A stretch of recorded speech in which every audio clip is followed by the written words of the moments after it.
ओम भगवते वासुदेवाय नमः। भगवत गीता यथारूप अध्याय 2 गीता का सार।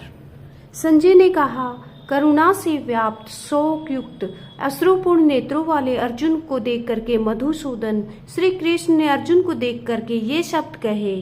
श्री भगवान ने कहा, हे अर्जुन, तुम्हारे मन में यह कलमश आया कैसे? यह उस मनुष्य के लिए बिल्कुल भी अनुकूल नहीं है जो जीवन के मूल्य को जानता हो। इससे उच्च लोक की प्राप्ति नहीं अपितु अपयश की प्राप्ति होती है। पृथा पुत्र होने पर भी नपुंसकता को प्राप्त न हो, यह तुम्हें शोभा नहीं देता है। हे शत्रु के दमन करता, हृदय की शुद्ध दुर्बलता को त्याग करके खड़े हो जाओ। अर्जुन ने कहा कि हे शत्रुहंता मधुसूदन, मैं इस युद्ध भूमि में किस तरह से भीष्म द्रोण जैसे पूजनीय व्यक्तियों पर उलटकर बाण चलाऊंगा। ऐसे महापुरुषों को जो मरे उन्हें मार करके, ऐसे गुरुजनों को जिन्हें मारकर जीने की अपेक्षा इस संसार में भीख मांग कर खाना अच्छा है। भले ही वो सांसारिक लाभ के इच्छुक हो तो भी वो गुरुजन है। यदि उनका वध होता है तो हमारे ही द्वारा भोग्य वस्तु उनके रक्त द्वारा सनी होगी। हम यह भी नहीं जानते कि हमारे लिए क्या श्रेष्ठ है, उनको कितना द्वारा उनका जीतना या हमारे द्वारा उनका जीता जाना। यदि धृतराष्ट्र के पुत्रों का वध कर देते हैं तो हमें जीवित रहने की आवश्यकता नहीं है। फिर भी वो युद्ध भूमि में हमारे समक्ष खड़े हैं। अब मैं अपनी कृपण दुर्बलता के कारण अपना कर्तव्य भूल गया हूँ और सारा धैर्य खो चुका हूँ। ऐसी अवस्था में मैं आपसे पूछ रहा हूँ कि जो मेरे लिए श्रेष्ठकर हो उसे निश्चित रूप से बताएं। अब मैं आपका शिष्य हूँ, आपकी शरणागत हूँ, कृपया मुझे उपदेश दे। मुझे ऐसा कोई साधन नहीं दिखता जो मेरी इंद्रियों को सुखाने वाले शोक को दूर कर सके। स्वर्ग पर देवताओं के आधिपत्य की तरह यह सारा धन धान्य संपन्न सारी पृथ्वी पर निष्कंठ राज्य प्राप्त करके भी मैं शोक को दूर नहीं कर पाऊंगा। संजय ने कहा। इस प्रकार कहने के बाद शत्रुओं का दमन करने वाले अर्जुन कृष्ण से बोला, हे गोविंद, मैं युद्ध नहीं करूंगा, और चुप हो गया। हे भरतवंशी धृतराष्ट्र, उस समय दोनों सेनाओं के मध्य शोक मग्न अर्जुन से कृष्ण ने मानो हंसते हुए ये शब्द कहे। श्री भगवान ने कहा, तुम पांडित्यपूर्ण वचन करते हुए उनके लिए शोक करते हो जो शोक करने के योग्य नहीं है। जो विद्वान होते हैं वे न तो जीवित के लिए और न ही मृत के लिए शोक करते हैं। ऐसा कभी नहीं हुआ है कि कभी मैं न रहा हूँ या तुम ना रहे हो, अथवा ये समस्त राजा न रहे हो, और न ऐसा है कि भविष्य में ना रहेंगे। जिस प्रकार शरीरधारी आत्मा इस शरीर में बाल्यावस्था से किशोरावस्था और फिर वृद्धावस्था में निरंतर अग्रसर होता रहता है, उसी प्रकार मृत्यु होने पर आत्मा दूसरे शरीर में चली जाती है। धीर व्यक्ति ऐसे परिवर्तन से मोह को प्राप्त नहीं होता है। हे कुंती पुत्र, सुख या दुख का क्षणिक उदय तथा कालकर्म में उनका अर्थ या अंतर्ध्यान होना सर्दी तथा गर्मी की ऋतुओं के आने जाने के समान है। हे भरतवंशी, वे इंद्रिय बोध से उत्पन्न होते हैं और मनुष्य को चाहिए कि अविचल भाव से उन्हें सहन करना सीखे। हे पुरुष श्रेष्ठ अर्जुन, जो पुरुष सुख या दुख में विचलित नहीं होता है और इन दोनों में संभाव रखता है, वह निश्चित रूप से मुक्ति के योग्य है। तत्वदर्शियों ने यह निष्कर्ष निकाला है कि असत का तो कोई चिरस्थायी तो नहीं है, किंतु सत अपरिवर्तनीय रहता है। उन्होंने इन दोनों की प्रकृति के द्वारा यह निष्कर्ष निकाला है कि जो सारे शरीर में व्याप्त है उसे ही तुम अविनाशी समझो। उन अवयवी आत्मा को नष्ट करने में कोई भी समर्थ नहीं है। अविनाशी, अपरिमेय तथा शाश्वत जीव के भौतिक शरीर का अंत अवश्यंभावी है। अतः हे भरतवंशी, युद्ध करो और इस जीवात्मा को मारने वाला समझता है तथा जो इसे मरा हुआ समझता है वो दोनों ही अज्ञानी हैं। क्योंकि आत्मा न तो मरता है और ना ही मारा जाता है। आत्मा के लिए किसी भी काल में ना तो जन्म है ना मृत्यु। वह न तो कभी जन्मा है ना कभी जन्म लेता है, वह ना ही जन्म लेगा। वह अजन्मा है, नित्य, शाश्वत तथा पुरातन है। शरीर के मारे जाने पर वह मारा नहीं जाता। हे पार्थ, जो व्यक्ति यह जानता है कि आत्मा अविनाशी, नित्य, शाश्वत, अजन्मा है, वह भला किसी और को कैसे मार सकता है या मरवा सकता है। जिस प्रकार से मनुष्य पुराने वस्त्रों को त्याग कर नए वस्त्र धारण कर लेता है, उसी प्रकार आत्मा पुराने तथा व्यर्थ के शरीरों को त्याग करके नवीन तथा भौतिक शरीर धारण कर लेता है। यह आत्मा किसी मनुष्य द्वारा खंड खंड किया जा सकता है, ना ही खंड खंड किया जा सकता है, ना ही अग्नि द्वारा जलाया जा सकता है, ना ही इसे भिगोया जा सकता है वायु द्वारा, और ना ही इसे वायु द्वारा सुखाया जा सकता है, ना ही जल द्वारा भिगोया जा सकता है। यह आत्मा सदैव अव्यक्त, अपरिमेय तथा कल्पनीय कहा जाता है। यह जानकर तुम्हें शोक नहीं करना चाहिए कि इस शरीर के लिए तुम्हें शोक नहीं करना चाहिए। किंतु यदि तुम यह सोचते हो कि आत्मा या जीवन का लक्षण सदा जन्म लेता है या मरता है, तो भी हे महाबाहु, तुम्हारे शोक करने का कोई कारण नहीं है। जिसने जन्म लिया है उसकी मृत्यु भी निश्चित है, और मृत्यु के पश्चात पुनर्जन्म भी निश्चित है। अतः अपने अपरिहार्य कर्तव्य के लिए तुम्हें शोक नहीं करना चाहिए। सारे जीव प्रारंभ में अव्यक्त रहते हैं, मध्य अवस्था में भी व्यक्त रहते हैं और विनिष्ट होने पर पुनः अव्यक्त हो जाते हैं। अतः शोक करने की क्या आवश्यकता है?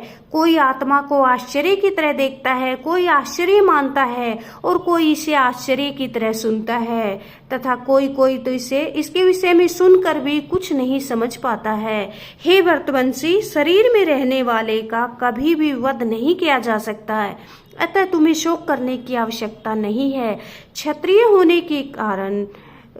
होने के नाते अपने विशिष्ट धर्म का तुम्हें विचार करते हुए तुम्हें ये जानना चाहिए कि धर्म के लिए युद्ध करने से बढ़कर अन्य कोई कार्य नहीं है। क्षत्रिय होने के नाते अतः तुम्हें संकोच करने की कोई आवश्यकता नहीं है। हे पार्थ, वे क्षत्रिय सुखी हैं जिन्होंने ऐसे युद्ध के अवसर अपने आप प्राप्त होते हैं, जिससे उनके लिए स्वर्ग लोक के द्वार खुल जाते हैं। किंतु यदि तुम युद्ध करने में शव धर्म को संपन्न नहीं करते हो, तो तुम्हें निश्चित रूप से अपने कर्तव्य की उपेक्षा करने का पाप लगेगा, और तुम योद्धा के रूप में भी अपना यश खो दोगे, और लोग सदा तुम्हारे अपयश का वर्णन करेंगे, और तुम्हें किसी भी सम्मानित व्यक्ति के लिए अपयश तो मृत्यु से भी बढ़कर होता है। जिन जिन महान योद्धाओं ने तुम्हारे नाम तथा यश को सम्मान दिया है, वे सोचेंगे कि तुमने भय के कारण युद्ध का मार्ग छोड़ दिया है, और इस तरह से वे तुम्हारे लिए तुच्छ बातें करेंगे, और तुम्हारे शत्रु अनेक प्रकार से कटु वचनों से तुम्हारा वर्णन करेंगे और तुम्हारे सामर्थ्य का उपहास करेंगे। तुम्हारे लिए इससे दुखदायी और क्या हो सकता है? हे कुंती पुत्र, यदि तुम युद्ध में मारे भी जाओगे तो तुम स्वर्ग प्राप्त करोगे, और यदि तुम जीत जाओगे तो पृथ्वी के साम्राज्य का उपभोग करोगे। अतः दृढ़ संकल्प करके उठो और युद्ध करो। तुम सुख दुख, लाभ हानि, विजय पराजय का विचार किए बिना युद्ध के लिए युद्ध करो। ऐसा करने पर तुम्हें कोई पाप नहीं लगेगा। यहाँ मैंने वैश्विक अध्ययन द्वारा इस ज्ञान का अध्ययन किया है। अब निष्काम भाव से कर्म करना बता रहा हूँ, सुनो। हे प्रथापुत्र, यदि तुम ज्ञान भाव से कर्म करोगे तो तुम कर्म बंधन से अपने आप को मुक्त कर सकोगे। इस प्रयास में ना तो हानि होती है, और इस पथ पर अल्प प्रगति भी महान भय से रक्षा कर सकती है।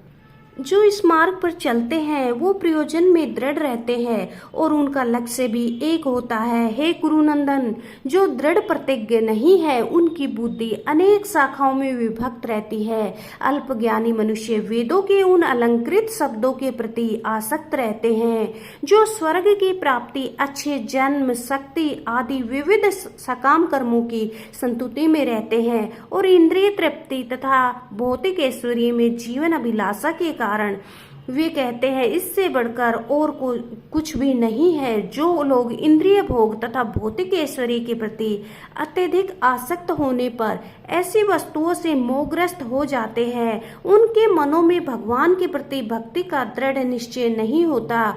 वे वेदों में मुख्यतः प्रकृति के तीनों गुणों का वर्णन हुआ है। हे अर्जुन, इन तीनों गुणों से ऊपर उठो, समस्त द्वैतों तथा लाभ तथा सुरक्षा की सारी चिंताओं से मुक्त होकर आत्मपरायण बनो। एक छोटे से कूप का सारा कार्य विशाल जलाशय से तुरंत पूरा हो जाता है, उसी प्रकार वेदों के आंतरिक तात्पर्य जानने वाले को उसके सारे प्रयोजन सिद्ध हो जाते हैं। तुम्हें अपने कर्म करने का अधिकार है, किंतु कर्म फलों के तुम अधिकारी नहीं हो। तुम ना तो तुम कर्म न करने में आसक्त हो, ना ही कर्म न करने की कमी जो आसक्त हो। हे अर्जुन, जय पराजय की समस्त आसक्ति त्याग कर समभाव से अपना कर्म करो। ऐसी समता योग कहलाती है। हे धनंजय, भक्ति के द्वारा समस्त गृहीत कर्मों से दूर रहो और इसी भाव से श्री भगवान की शरण ग्रहण करो। जो व्यक्ति अपने सकाम कर्म फलों को भोगना चाहते हैं, वे कृपण है। भक्ति में संलग्न मनुष्य इस जीवन में ही अपने अच्छे तथा बुरे कामों से अपने को मुक्त करा लेता है। अतः योग करो। इस तरह भगवत भक्ति में लगे हुए बड़े बड़े ऋषि मुनि अथवा भक्तगण अपने को इस भौतिक गण संसार में कर्म के फलों से मुक्त कर लेते हैं। इस प्रकार वे जन्म तथा मृत्यु के जन्म चक्र से छूट जाते हैं और भगवान के पास जाकर उस अवस्था को प्राप्त करते हैं जो समस्त दुखों से परे है। जब तुम्हारी बुद्धि मोह रूपी सघन वन को पार कर जाएगी तो तुम सुने हुए तथा सुनने योग्य सबके प्रति अनन्य से हो जाओगे। और जब तुम्हारा मन वेदों की अलंकारित भाषा से विचलित ना हो और वह आत्म साक्षात्कार की समाधि में स्थिर हो जाए, तब तुम्हें दिव्य चेतना प्राप्त हो जाएगी। अर्जुन ने कहा, हे कृष्ण, आध्यात्म में लीन चेतना वाले व्यक्ति के क्या लक्षण है? वह कैसा दिखता है और वह कैसे बोलता है? उसकी भाषा कैसी है? वह किस तरह बैठता और चलता है? श्री भगवान ने कहा, हे पार्थ, जब मनुष्य मनोधर्म से उत्पन्न होने वाली इंद्रिय तृप्ति की समस्त कामनाओं का परित्याग कर देता है और जब इस तरह से विशुद्ध हुआ उसका मन आत्मा में संतोष प्राप्त करता है, तो वह विशुद्ध दिव्य चेतना को प्राप्त स्थित प्रज्ञ कहा जाता है, जो त्रय तापों के होने पर भी मन से विचलित नहीं होता, अर्थात सुख में प्रसन्न नहीं होता और आसक्ति में भय मोह क्रोध से मुक्त है। वह स्थिर मन वाला मुनि कहलाता है। इस भौतिक जगत में न तो शुभ की प्राप्ति से हर्षित होता है और न ही अशुभ प्राप्त होने पर उससे घृणा करता है। वह पूर्ण ज्ञान में स्थिर होता है और जिस प्रकार कछुआ अपने अंगों को संकुचित करके खोल के भीतर कर लेता है, उसी प्रकार जो मनुष्य अपने इंद्रियों को इंद्रिय विषयों से खींच लेता है, वह पूर्ण चेतना में पूर्ण तरीके से पूर्ण दृढ़ता पूर्वक स्थिर रहता है। देहधारी इंद्रिय भोग से भले ही निवृत्त हो जाए, पर उसमें जीव इंद्रिय भोग की इच्छा बनी रहती है। लेकिन उत्तम रस के अनुभव होने से ऐसे कार्यों के बंद करने पर वह भक्ति में स्थिर हो जाता है। हे अर्जुन, इंद्रियां इतनी प्रबल तथा वेगवान है कि वे उस विवेकी पुरुष के मन को भी बलपूर्वक हर लेती हैं। जब उन्हें वश में करने का प्रयत्न करता है, तो वो इंद्रियों को पूर्ण तथा वश में रखते हुए इंद्रिय संयम करता है और अपनी चेतना को मुझ में स्थिर कर देता है। वह मनुष्य स्थिर बुद्धि वाला कहलाता है। इंद्रिय विषयों का चिंतन करते हुए मनुष्य की उसमें आसक्ति उत्पन्न हो जाती है और ऐसी आसक्ति से काम उत्पन्न होता है और काम से फिर क्रोध प्रकट होता है, क्रोध से पूर्व मोह उत्पन्न होता है और मोह से स्मरण शक्ति का विभ्रम हो जाता है। जब स्मरण शक्ति भ्रमित होती है तो बुद्धि नष्ट हो जाती है और बुद्धि नष्ट होने पर मनुष्य भावकूप में पुनः गिर जाता है। किंतु सब राग तथा द्वेष से मुक्त अपनी इंद्रियों को संयम द्वारा स्मृत करने में व्यक्ति भगवान को पूर्ण रूप से प्राप्त कर सकता है, भगवान की कृपा प्राप्त कर सकता है, भगवान को पा सकता है। इस प्रकार से कृष्ण भावनामृत तुष्ट व्यक्ति के लिए संसार में तीनों ताप नष्ट हो जाते हैं और ऐसी तुष्ट चेतना होने पर उसकी बुद्धि शीघ्र ही स्थिर हो जाती है। जो कृष्ण भावनामृत में परमेश्वर से संबंधित नहीं है उनकी बुद्धि ना तो दिव्य होती है न ही उनका मन स्थिर होता है, जिसके बिना शांति की कोई संभावना नहीं है और शांति के बिना सुख हो भी कैसे सकता है। जिस प्रकार पानी में तैरती नाव को प्रचंड वायु दूर बहा ले जाती है, उसी प्रकार से विचरणशील इंद्रियों में से कोई एक जिस पर मन निरंतर लगा रहता है मनुष्य की बुद्धि को हर लेता है। अतः हे महाबाहु, जिस प्रकार पुरुष की इंद्रियां अपने अपने विषयों से सब प्रकार से विरक्त होकर उसके वश में है, उसकी बुद्धि निसंदेह स्थिर है। जो सब जीवों के लिए रात्रि है वह आत्म संयमी के जागने का समय है और जो सब समस्त जीवों के जागने का समय है वह आत्म निरीक्षक मुनि के लिए रात्रि है। जो पुरुष समुद्र में निरंतर प्रवेश करने वाली नदियों के समान इच्छाओं के निरंतर प्रवाह से विचलित नहीं होता है और सदा स्थिर रहता है, वही शांति प्राप्त कर सकता है। वह नहीं जो ऐसी इच्छाओं को तुष्ट करने की चेष्टा करता है। जिस व्यक्ति ने इंद्रिय तृप्ति की समस्त इच्छाओं को परित्याग कर दिया है और इच्छाओं से वह रहित है और जिसने सारी ममता त्याग दी है और अहंकार से रहित है, वही वास्तविक शांति को प्राप्त कर सकता है। यह आध्यात्मिक तथा ईश्वरीय जीवन का पथ ही है जिसे प्राप्त करके मनुष्य मोहित नहीं होता है। यदि कोई जीवन के अंतिम समय में भी इस तरह से स्थित हो तो वह भगवत धाम में प्रवेश कर सकता है। अध्याय